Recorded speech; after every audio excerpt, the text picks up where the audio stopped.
So today I'll talk about the development of implantable interfaces to restore motor function. And in the first part, I just want to provide grounded in sort of work that's been going on for a long time. Some of this sounds very modern concepts, things that may have only happened this decade, but in reality, these ideas and the research underlying this goes back many, many decades.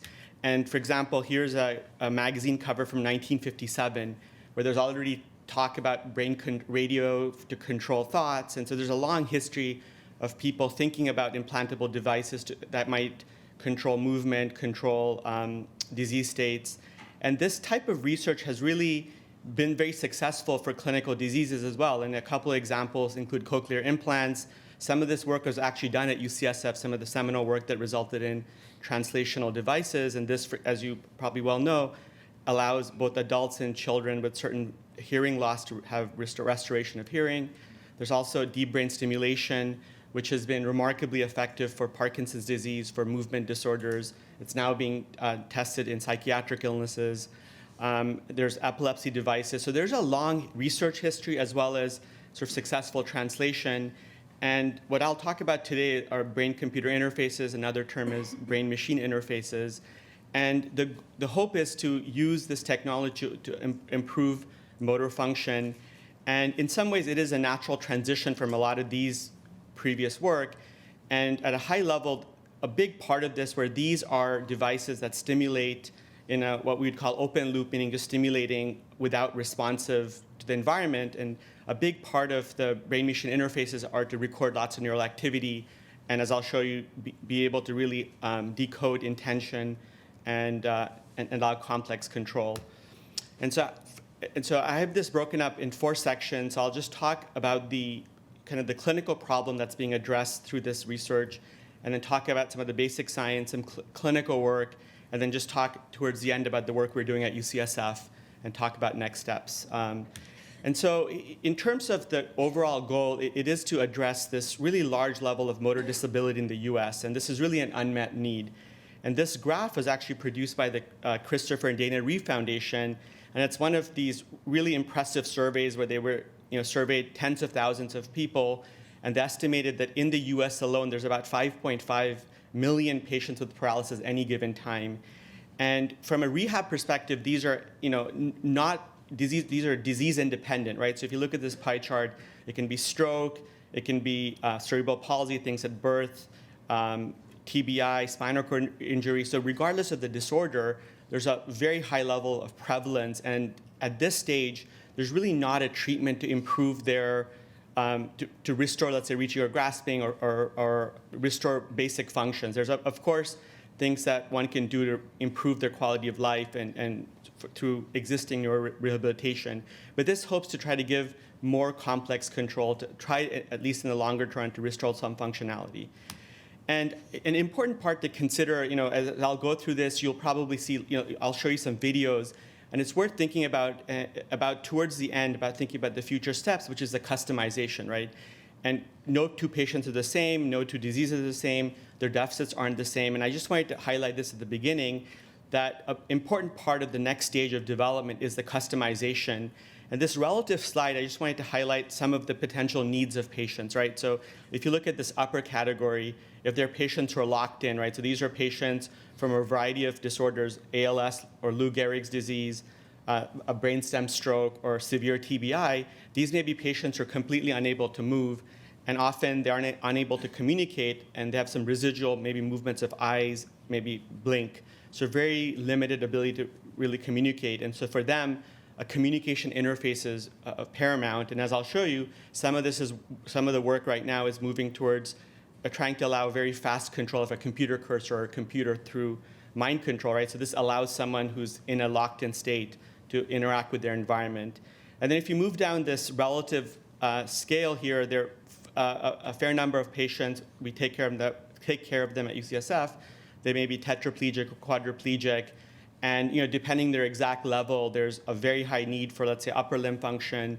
And then maybe below, there's different needs.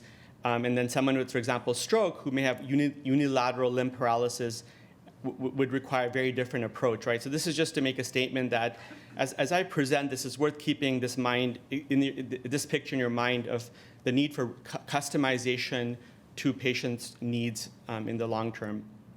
And just along this line, I wanted to present work that has been done that tries to assess patients' goals and needs, and this has been an important driver of this field. So for example, this was a paper from Kim Anderson et al., who looked at spinal cord injury patients, and these were patients who were tetraplegic, so they had, let's say, a spinal cord injury at upper level C5 or above, so they couldn't move their arms or legs.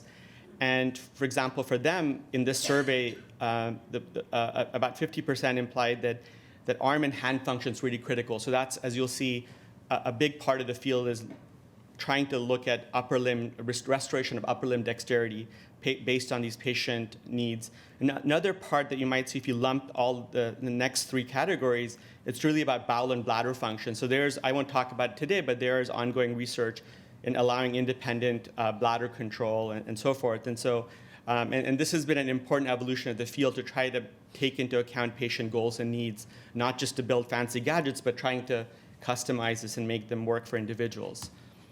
So then, moving towards more, okay, what is a brain-computer interface and what are the essential goals? And this is just a high-level conceptual view of, like, why might this work, right? So if you look at this, here's a cartoon view of someone with a spinal cord injury.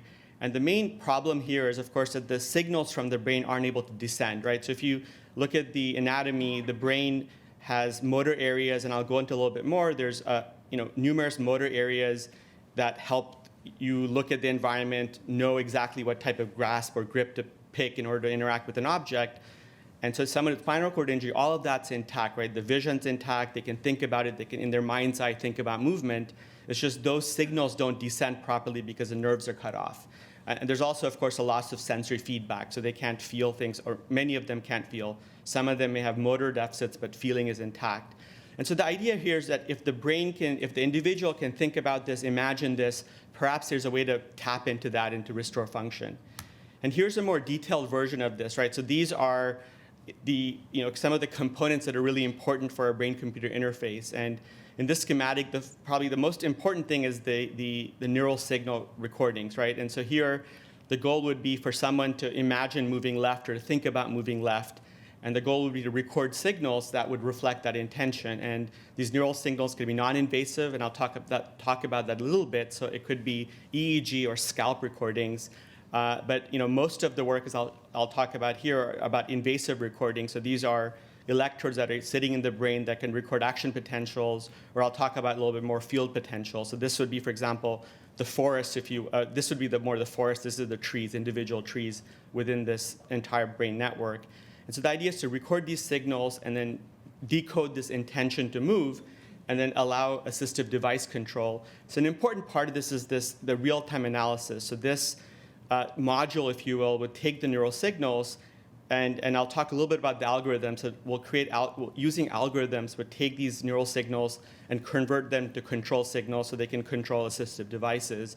And in line of what I was describing about patient needs, and a focus has been on computer cursor controls. This would allow someone who can't move to control a cursor in order to interact with the computer, and that opens up the entire internet, and that obviously has benefits for communication. It can also be for artificial limbs to allow restoration of reaching or grasping. And I want to highlight that the feedback is a real key part of this, and I'll talk about this in a little bit more detail. And this feedback is proving to be really important for stable control for learning. If you think about, if you were really not able to see your hand move, you'd probably introduce a lot of errors. You'd have a hard time correcting. And so most of the things I'll show you are based on visual feedback. So the subject is able to see the intended output, right? So if the individual thought about moving left, the question is, did the cursor go to the left or did it make an error? And that feedback over time allows for correction and for learning. And I won't talk about this, but there's also research into potentially creating artificial touch. And these would be, and that might be really important for fine dexterity, right? If you wanted to pick up a penny, we know that that the ability to detect that contact and to really manipulate is really important.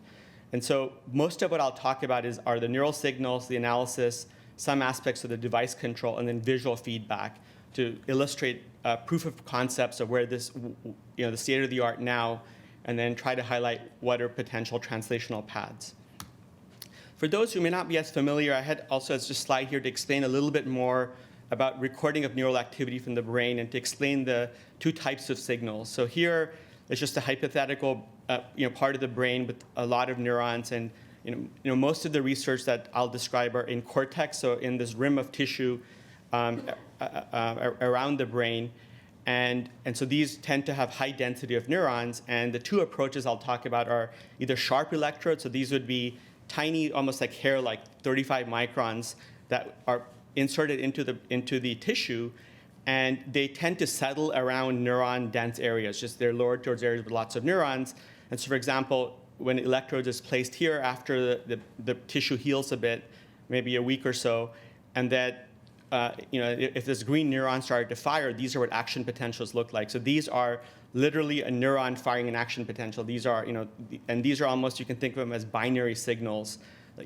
Obviously neurons communicate through both electro and chemicals, right? But brain-machine interfaces are only based on electrical signals. That's what we can detect. And it's worth pointing out that these are tiny, tiny signals. So we have to amplify them about 100,000 times. So these are very, very tiny. And so we spend a lot of time in our algorithms denoising, trying to track these neurons. And ultimately, this is an example of the exact signals that comes out of the brain. And in this case, these are 6 neurons that were identified, right? So each of these color-coded signals actually came from a neuron through a recording. And just gives you a sense of the signal to noise, right? With good high-quality recordings, you can really just, it's like a binary, it's like a digital signal from nothing to something. So it's very high signal to noise. And it can give you really fine resolution, right? A given cell, maybe 5 microns, maybe 10 microns, depending on the neuron type. And so you're able to record through these, large networks and then, get to a single neuron. The alternate approach is something called electrocorticography. And I just tried to draw it to scale where imagine it's a bigger disk, right? So this disk, because it's so big relative to neurons, end up averaging a lot of this. So and so what we record here are field potentials. So this envelope, this red envelope would be a field potential that would kind of typify what a field potential looks like. And it's really recording, and I tried to draw this here, which is this is all the neurons firing together.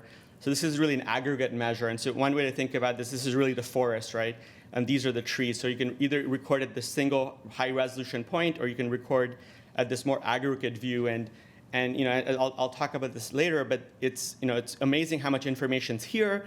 It's also amazing how much information's at the field potential level, and both may be useful, and then they have strengths and benefits from an interface perspective. And here's an example of the signals, right? So again, it's much more noisy, and this is, the thick line is a processed version of the signal, right? So when we apply signal processing, we can extract what looks like a much cleaner signal. The underlying signal is all the wiggles around that, right? So it is a much noisier signal, but with everything we know about the nervous system, we're able to extract features that are meaningful. And so it just gives you a sense of the exact neurons. And so when I talk about spike-based recordings, it's really these. When I talk about field potentials or ECOG, it's really these types of signals, just to keep in your mind's eye of what type of signal to noise and why there's certainly more information here, but maybe this is more stable, right? Because it's trying to record from lots of neurons at the same time. And just to kind of dive into a little bit more and to show you the scales of this, as I mentioned, that neurons are very tiny, right? Maybe 10 microns, 5 microns, and usually when we put a wire in the brain, and so these are just the types of, so this is what the microwire looks like about to go into the brain, and so it's really recording from a small volume, whereas ECOG tend to record from about 10 times as big an area, maybe bigger, and then EEG, and so the EEG is of course above the scalp, and so anything that's and so you could imagine between ECOG and EEG, there's a skull, there's a lot of layers, and so it's a much more filtered signal, much more spatially diffuse, and that's partly I won't really talk about this here, but just to mention that the signals that one gets from electrodes sitting in the brain are necessarily going to be much higher bandwidth, just a lot more signal, much smaller resolution compared to something like an EEG.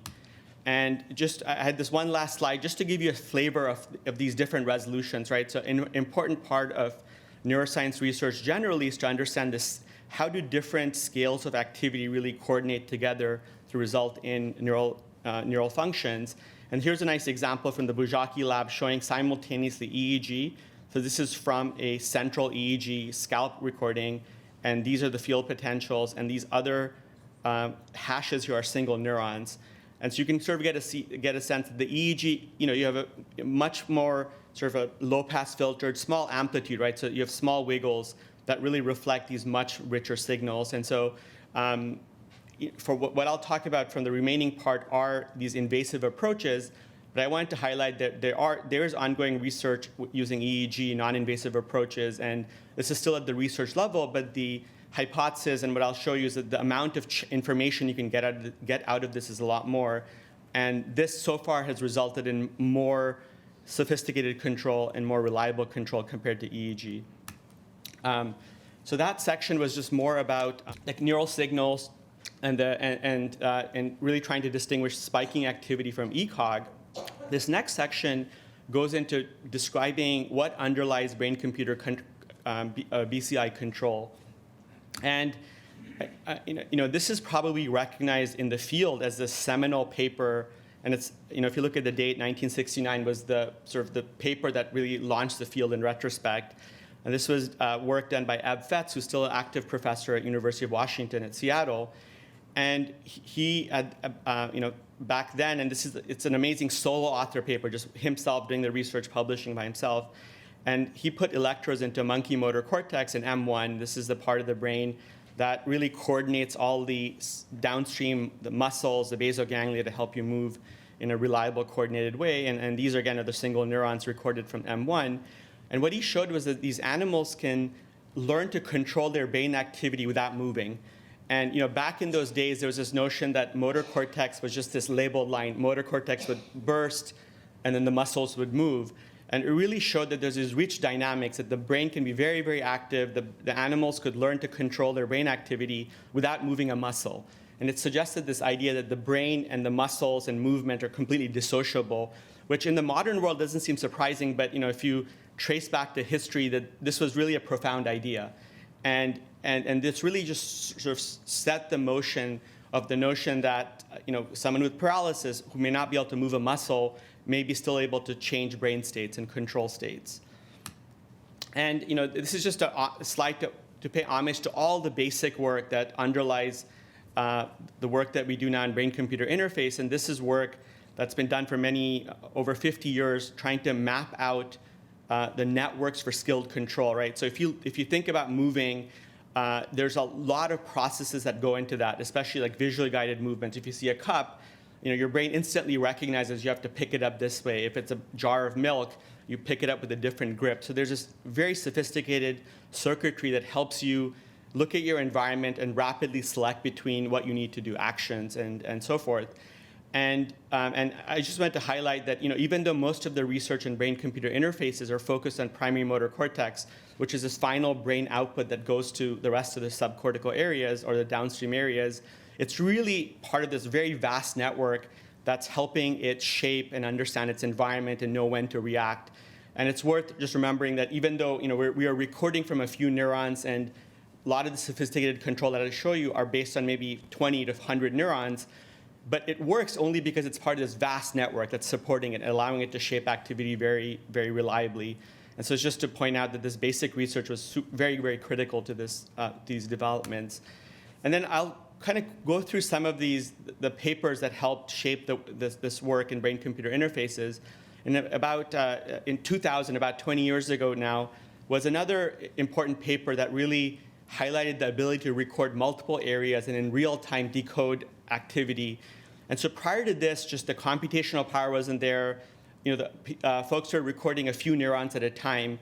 And what the Nicolelis lab here did was really record from multiple areas within the motor network and show the ability to record these in real time and really process them in real time. And part of this was just the ability of, for computational and the methodology to record all these signals, amplify them with millisecond precision, all sort of arrived at the same time, but also was a tour de force work where they had animals making movements, and they were able to decode the reaching and grasping in very fine resolution. And so, for example, and I just want to show show this figure with raw data. So here's the arm. You can imagine moving up and down, and you can, if you look by eye, these are neural activity, and maybe you could say sometimes I see something that tracks, but it's really hard to, by eye, find the patterns in there, right? But then using either very, very simple algorithms or more complicated algorithms, they were able to show that they could predict activity. So this is the animal's hand moving up and down. This is the animal's arm and hand moving in 3D space doing a dexterous task. And they could track the arm, right? So that's an important principle to show that by recording from these parts of the network, this is possible.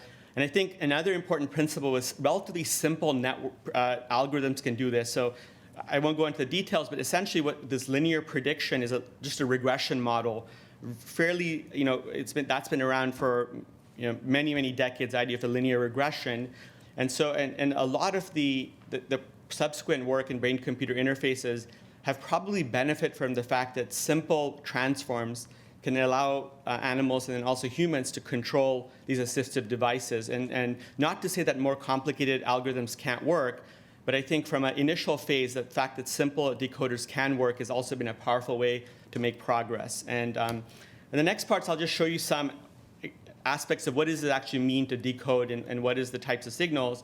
And here's an example of what the channels look like. So this is a recording from multiple brain areas, motor cortex, premotor cortex, the other hemisphere.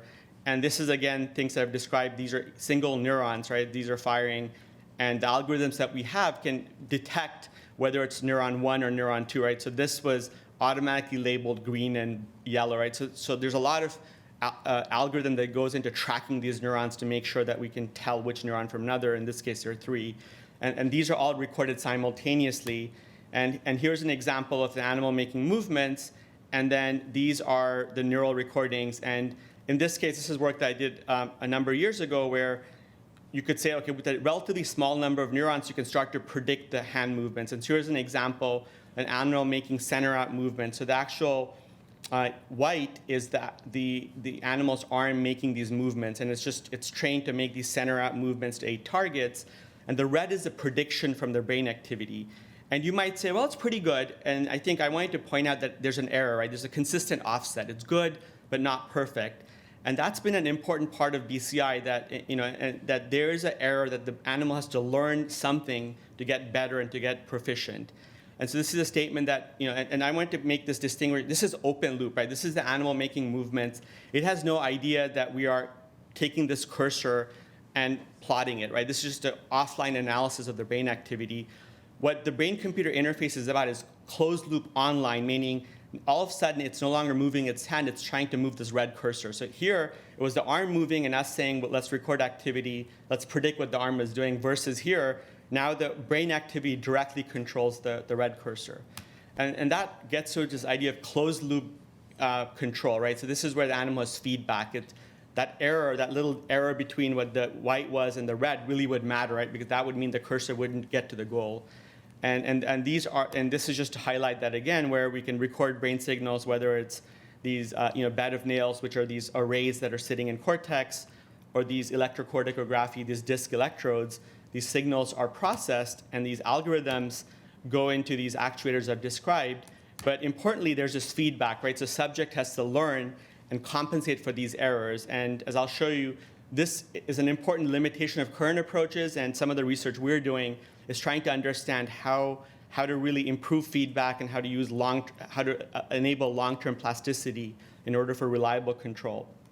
And I wanted to highlight this. This is, again, work that I did a number of years ago, trying to highlight this idea of maps, right? So this is, again, the same animal who's doing the control.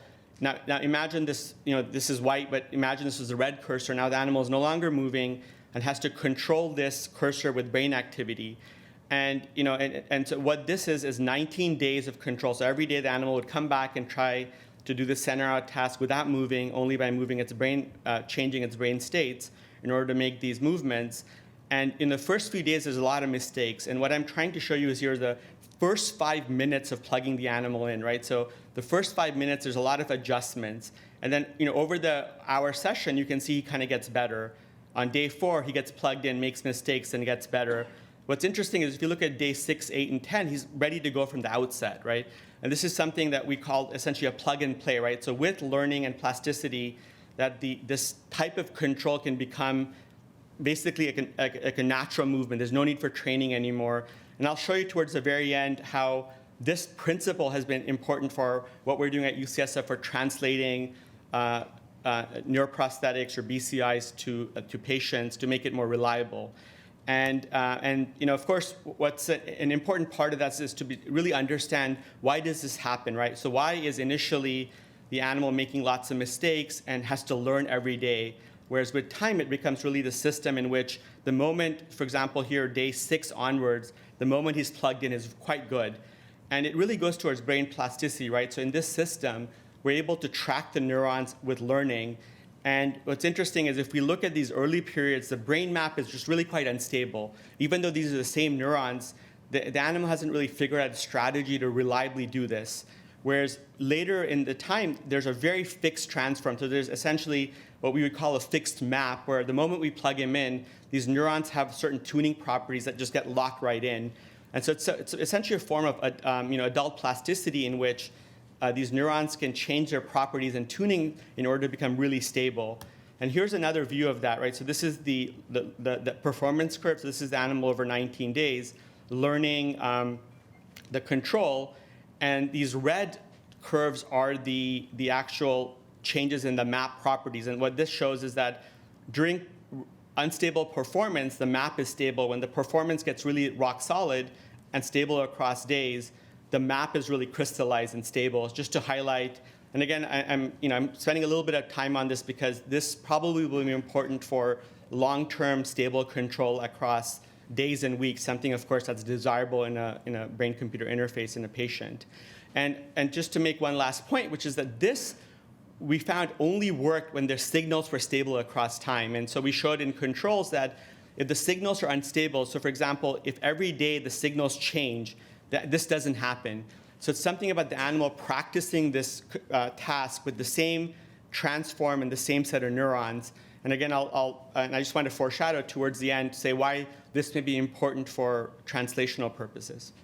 So this next section is really more of a show and tell, and it shows videos of mostly other folks' work in the field, showing translational work from the early days towards state-of-the-art papers that are published like a year or two ago, showing the development in the field. And then the last section, I'll talk about more of the work we're doing at UCSF in this regard. I'll sort of skip this, but I just wanted to highlight that these fields, there's just a lot of people involved in this, and these are some of the papers that are really important for the development of this. And I want to just highlight a few of them. And in one, it was a paper by Niels Boermauer in 1999, and it was among the first papers that showed the potential power of a brain-computer interface. And this is an EEG interface, so non-invasive scalp electrodes, no surgery required, right? They're just electrodes put on the scalp with the conductive gel.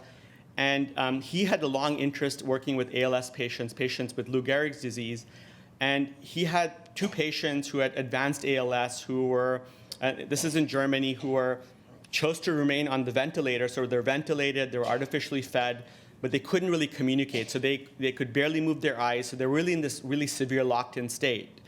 And they had no voluntary movements. And what he fashioned was an EEG-based device to help them communicate. And so, over a several-month period, these subjects learned to control their EEG signals in order to say yes or no. So you can imagine they would learn to create a state in their EEG that would be decoded as 1, and then the other state would be 0. This was slow. It took them a whole day to type this message, but for them, this was the first ability to communicate in a long time. And so this paragraph, it's in German, and I had to use Google Translate, but it basically says, thank you, Dr. Boermauer, for allowing us to communicate. And it was, and I remember I was a graduate student at the time. It really captures your imagination, because these are patients who are unable, they really have a bottleneck for communication, and something at the early days was slow could be quite impactful for them. And so this is 20 years ago, then just to kind of go through the progress. And this is, again, an EEG, so it's still using a band-limited setup, meaning it has relatively low information content. But just to show an example how these things can be very important, this is just a case report published in the journal ALS that I really found kind of just very poignant because this is of a 51-year-old research scientist in the southern US with ALS.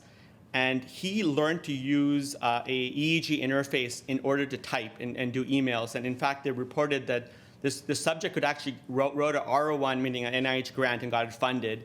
And says, is typing here saying, no problem, I couldn't run my lab without BCI. I do molecular neuroscience research, and my grant plays for 3 people. So it's an example at which this technology, even in its early days, it was potentially usable. And here's a single example, but a poignant example of someone using it to improve their function. And then, there's been a lot more, I wouldn't say a lot more, but there's been separate research in using invasive approaches in humans. And these are all under the guise of FDA clearance, so they're experimental devices and they're pilot trials. And I wanted to show you 3 examples of them. And this is one from Lee Hochberg in Harvard, the MGH system. And this is one of the first invasive-based approaches in humans. And so it's still early days. And so, and so this is someone who's a spinal cord injury tetraplegic. And so this, again, is completely under brain control, right? So he's not moving. And the task here is to take that green cursor and to touch the targets. And I want to point out that this used about 100 channels, and a subset of that had neurons. And this is using a simple linear filter, not very sophisticated. And I think that's the power of this, that even a simple transform through some plasticity allowed this patient to kind of do this task reasonably well. And then I'll show you a couple more. So this is from last year, or 2017, so a couple years ago.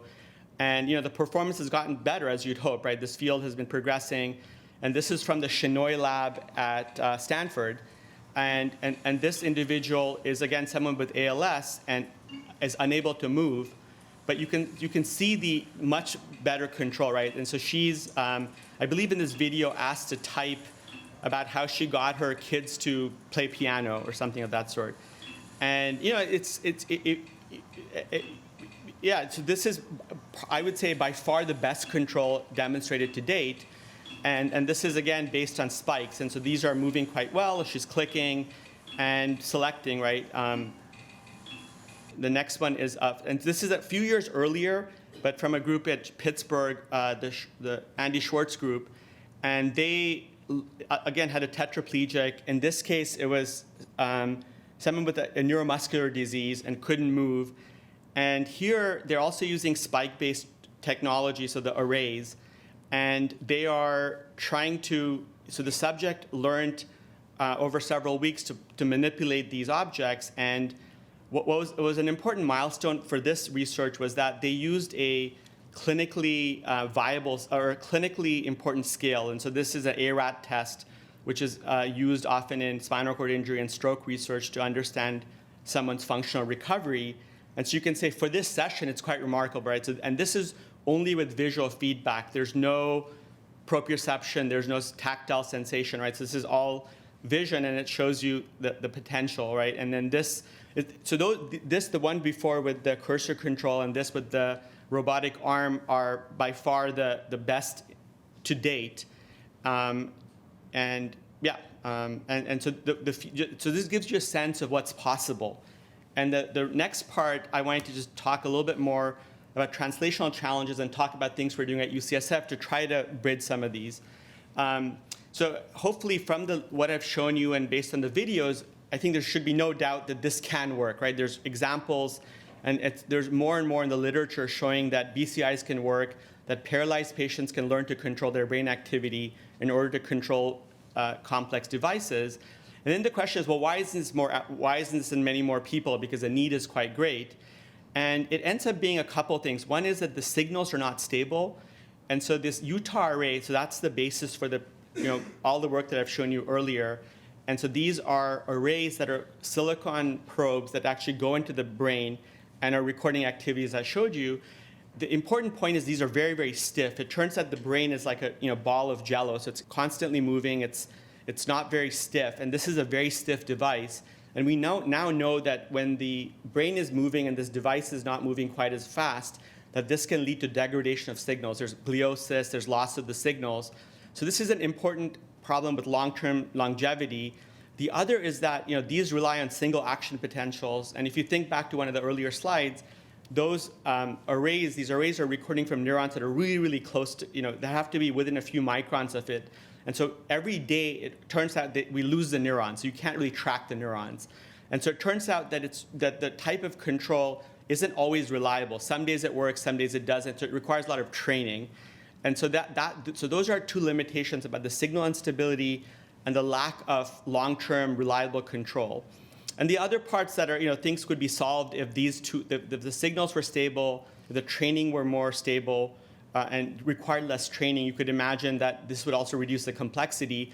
But right now, it requires, every individual lab requires a research engineer at the home in order to really set this up. So this is not ready for fully autonomous control. And currently, they're not wireless, but this you could imagine is the easiest to solve. And there are commercial companies and research universities that are solving this already. And so one of the main things is signal stability and daily training.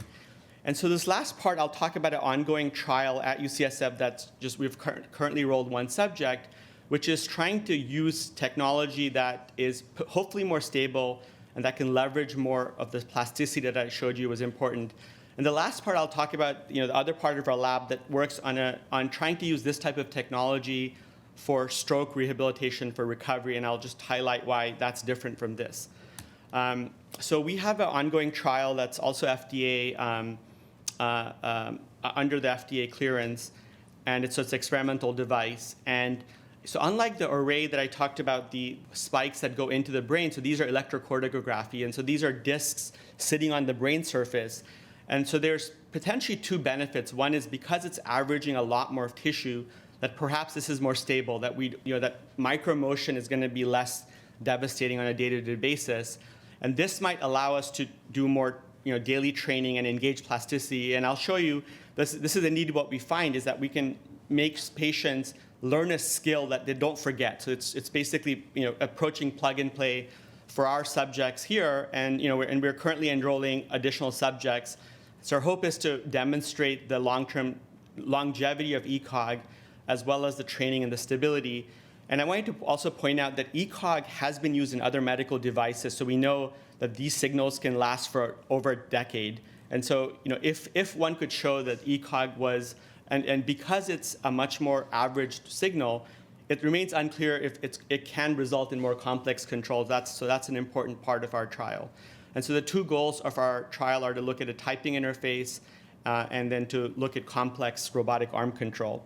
And to date, we have enrolled one patient, and this is indeed where the grid is placed over his brain area. And so this is the central sulcus, so this is motor cortex, this is the sensory areas, and these are premotor motor areas.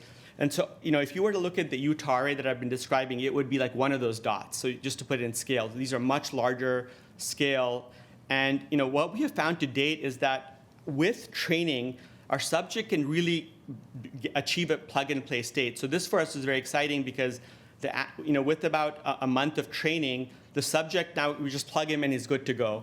And so that offers the opportunity now to say that, and this is what we're doing right now, this is completely with just cursor control. So, and he's a 36-year-old gentleman who's quadriplegic, and he's also very dysarthric, so he can't speak.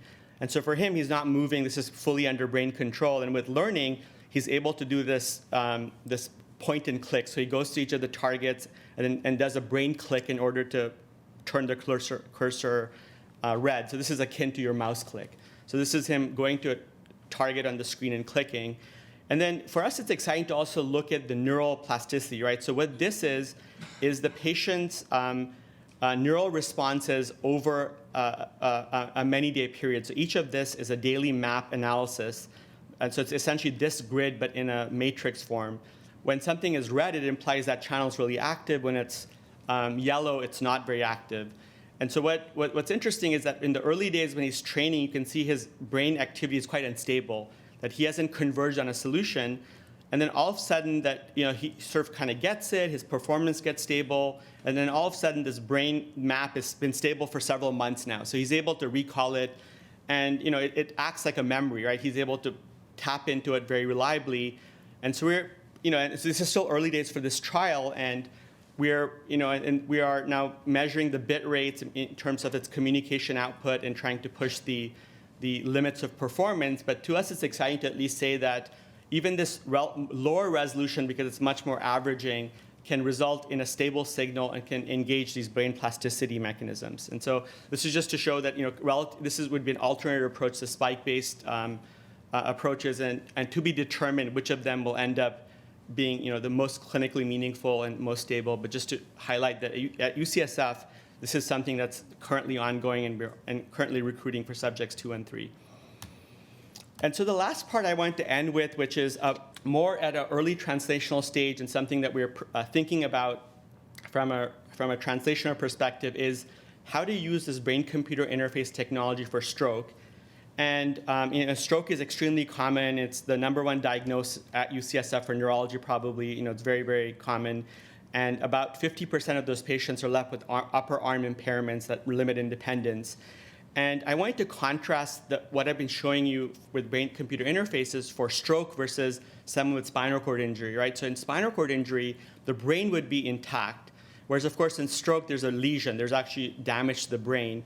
And so the type of research in the interface would be very different, right? So here, we'd have to try to recreate brain dynamics. So the hope is, can we create artificial systems that can rest within this area and try to recreate brain dynamics, improve function? And so this is still at a basic science level, but I'll show you some of our progress in animal models of moving towards potentially recreating brain dynamics and improving function. And just to give you a kind of a vision of what this would look like, unlike a neural interface, which I was showing you before, which is decoding user intention and allowing cursor control or robotic control, here it's trying to augment the arm function in this case, right? So the subject, for example, might be thinking about moving, and maybe this intention's really weak because of damage. We would decode that in real time and try to augment function through stimulation. So we try to recreate brain dynamics.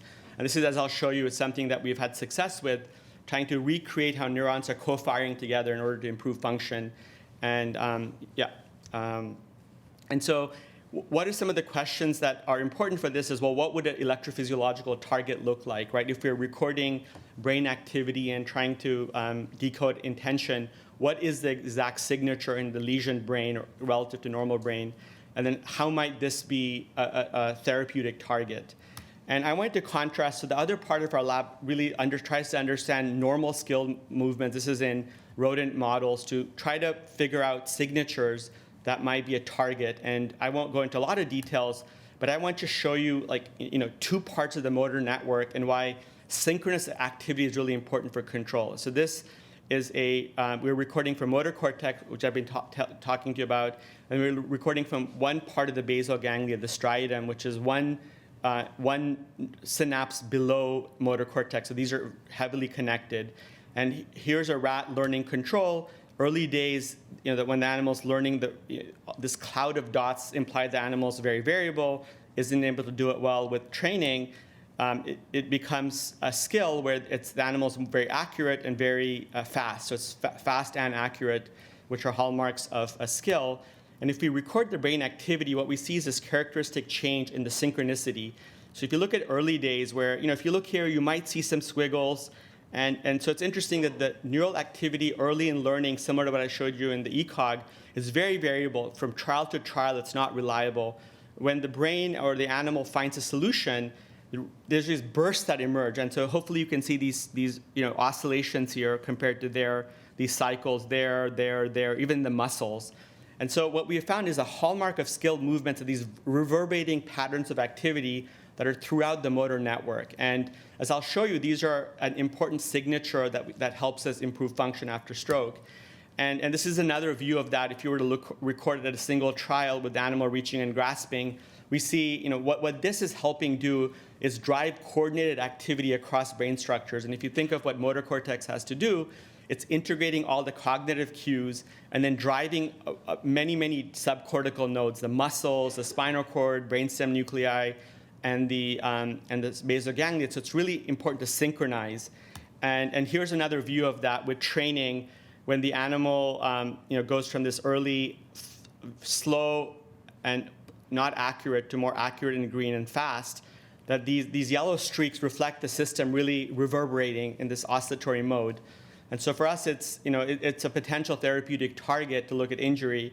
And for the aficionados, we can do all sorts of statistical analysis and show it's a very robust effect.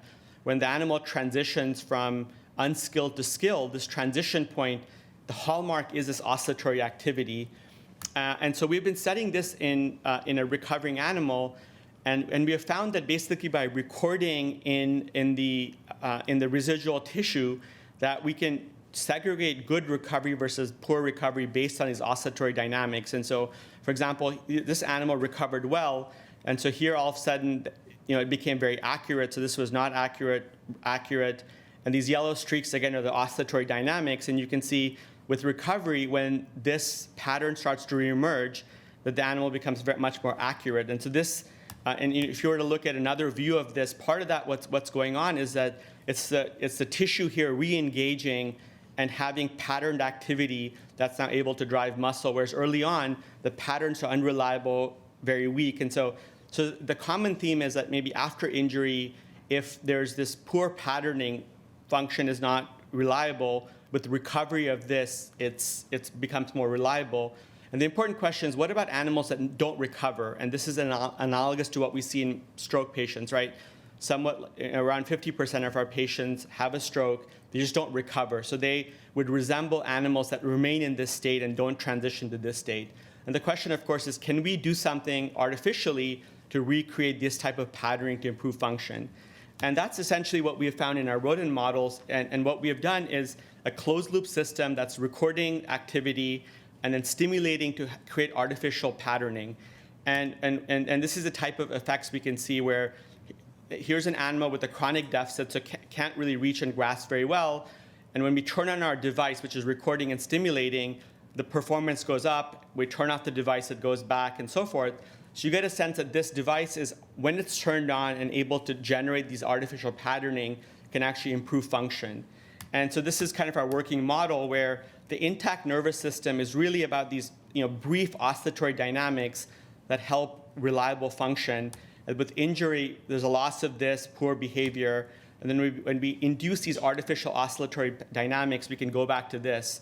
And this gives us potentially a therapeutic target to potentially create a closed-loop system that's using this brain-computer interface technology I've been talking about as a way to potentially improve function in patients with poor recovery. So there's only 2 more slides left, and then I want to show that, and so obviously rodents are a model system, and there's a lot of failures that don't translate to humans. And so we've been taking these early strides of trying to find innovative ways to see if these biomarkers hold up in human subjects. Still early days, but this is work done with a colleague here, Eddie Chang, who's a neurosurgeon, and he's an epilepsy surgeon who takes care of patients with epilepsy who need surgical treatment. And so this happens to be a young individual who was 42 at the time, who had a stroke and had poor recovery, and he also unfortunately had seizures. And so he, through institutional review, through the UCSF approval, we were able to record his brain activity when he was trying to make movements to try to understand, is what we are seeing in our rodent model at all reflective of what's going on in human stroke subjects. And just to point out, this is where his grid was, this is where his stroke is. And for us, it's exciting, still early days, where we found that this oscillatory dynamics I was talking about is actually something that seems to be preserved in human subjects. And why do I say that? Is that, so these are 2, all 3 of these subjects have seizures. So they all underwent this surgery mainly for their epilepsy. And what we did with having them move around and record brain activity was purely for research, and that's not why they had surgery. And if you look at the 2 healthy subjects, these yellow dots here are these waves of low-frequency oscillations, those oscillatory bursts I was describing. And we have a lot more data on this, where really these are these small bursts of activity that are propagating within the motor network that are present in intact subjects doing reaching. Whereas in the stroke, in this one stroke subject, and we have others now where this is not present. And so it shows us that potentially this biomarker that we're finding in rodents may be translatable. And for us, we're in this early phase of thinking about the translational approach. And this may be also, there may be non-invasive ways to boost these oscillations. And for us, it's at least an exciting step to say, if you look at recovery versus poor recovery versus not, you see this yellow dot there, which is a quantification of these oscillations that we see. This is exactly what we see in our human stroke patients versus intact human subjects making movements, suggesting that maybe these oscillatory dynamics is something that's important for skilled control, for fast, reliable control, and that's a big part of our research goal, is to try and think about testing this in other animal models to move towards something that may be clinically testable, whether it's non-invasive or invasive. So that's the end of the data, and I just wanted to end with, so what's next, right? So what I've shown you, at least with the brain-computer interface work, is a lot of early-stage pilot studies, and obviously, impressive proof of principle. And now, as a field, there's an opportunity to conduct larger studies, and I think important for that is to think a lot about clinical efficacy, outcome measures, longevity. Of course, this requires a surgery, and so an important part of next stage will be to definitively show that the surgical-based control is definitely better than the EEG, right? So just to make a clear, unequivocal need for these type of invasive procedures. And to date, it's roughly the case, but of course, this is something that has to be shown through clinical trials. And then, as I mentioned, customization to patients' needs. There's a long history in the rehabilitation field of gadgets that sit on shelves, and so trying to really understand patient needs. For example, with our subject, the first subject we've enrolled, pre-enrollment, we really made sure that we knew the patient's goals, right? One was cursor control for typing and so forth. The other was self-feeding. And so it's, if we're meeting those needs, it would certainly get more engagement. And for us, say, if we're going to meet potentially N of 1, each individual's needs. And then, of course, probably one of the most important is commercialization of technology. And this is something that seems to be really steamrolling in a positive way recently. There's a slew of companies, some in the Bay Area, that are tackling the challenge of commercialization. And it's still obviously early days because these are all wrapped together, right? Like you have to, this technology may depend on patient needs, right? So if you don't exactly know what a patient wants, it's hard to say, let's lock in the exact technology specification. So it's sort of it is a larger closed loop to understand what does a patient need, what's necessary and sufficient from the types of electrodes, from the longevity, from its ability to do sophisticated control, and then and to lock that into devices that are fully embedded and wireless and so forth. So that's the last slide. Thank you for your attention, and I'll happy to take any questions. So the question was that this oscillatory dynamic seems to be important for segregating good versus poor recovery, and what may be a mechanism for that? Yeah, so we at this point have not been doing this in human subjects, but what's exciting is one of just a professional colleague friend who's at the NIH has done this EEG-based study in patients that just came out. And they, in fact, have found this. So what we have shown is mainly in rodents, and then in a limited patient. So they have shown it. Just a publication came out a couple of weeks ago, showing that it's indeed the case. These oscillations aren't there in poor in the animals that, or in human subjects that don't recover dextrose version versus subjects that do. And of course, the question is why. And I can't speak to the humans, but certainly in our animal models, we're starting to figure that out. And it seems to be an important part of it is post-stroke, there is a loss of tissue and a loss of connectivity. And that what the connectivity allows is a recurrent network to generate patterning. And so, for example, in a healthy brain, if there was an impulse of activity coming from another area, it would generate these patterns. So essentially, it's like a ping to an area, the recurrent network sort of starts to oscillate. And we have evidence that in an injured network, there's just not enough recurrent connectivity to generate that. And so we've been digging a lot into, well, what is our artificial stimulation doing? What we think we're doing is just providing a low-level set of excitability to our neurons. It's kind of not task. It may not be important for task performance explicitly. It's just helpful for network function. And a more nuanced version of that is that the motor network is really living within a really large network, whether in a rodent or in a primate. It has to receive input from upstream areas. It has to drive downstream areas, and they all need to oscillate. And you might imagine that if you've lost an area, lost connectivity, it just doesn't have the infrastructure to do that, doesn't have the connections. And So our operating hypothesis is that those who have good recovery, for a variety of reasons that goes maybe into genetics, age, comorbidities, may not be able to generate the axon outgrowth and the sprouting required to regenerate. That's what you're saying is the level of damage is a significant factor. It's interesting. Level of damage doesn't seem to predict as much. It's more, it's the, sorry, so the question was, does the level of damage matter? To some extent, yes, but maybe where the damage is. So for example, the motor cortex is a very privileged site because it has these really thick pipelines to basal ganglia, to spinal cord. And in fact, we find this, that the volume may be very different. So a strategically placed lesion at that nexus point is really devastating. Something that may be big but not quite there may be less devastating. So it's about, real estate is certainly a big part of that. And related to that is, as a clinical neurologist, we see a whole range of strokes. And sometimes the strokes that happen in the brainstem, which is deep down in the brain where there's a lot of fibers and tight density, and you lose all your fibers all of a sudden. And so some subcortical strokes can be very devastating even though they're small. So it's probably more about where it is and the type of fibers that are damaged are probably the most important. Yeah, and then the ability to recover from that is probably also important. And there's work from, for example, Tom Carmichael at UCLA showing that the genetics, whether it's in a rat or in a human, has a bearing on whether there's the ability to regenerate developmental programs to help with sprouting and so forth. Thank you.